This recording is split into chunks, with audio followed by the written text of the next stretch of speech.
Ibilbide osasungarriak pandemiaren ondoren sortu zen proiektu bat izan zen. Badakigu ikerketek diote minbizien 40% gutxira bera bizioiturekin harremana duela. Orduan, ibilbide osasungarriak bai martxan ordikarekin eta martxan ordikarik gabe jaiotzen dira pixka bat sustatzeko bizioitura osasungarri hauek, bizitza aktiboa, hidratazioa eta elikadura osasungarri bat sustatu nahian Gipuzkoako gizartean.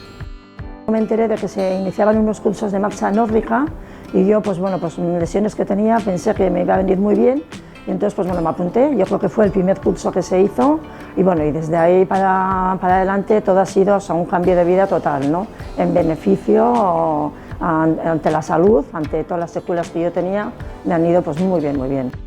Ibilbide hauetan, astean 3 elkartzen gara, astelena, asteartea eta ostiraletan, eta Gipuzkoa mailan dagoeneko 100 pertsona mugitzen dira astero gurekin, bizitza aktibo bat emateko, eta bai elikadura eta bai hidratazio bat sustatzeko.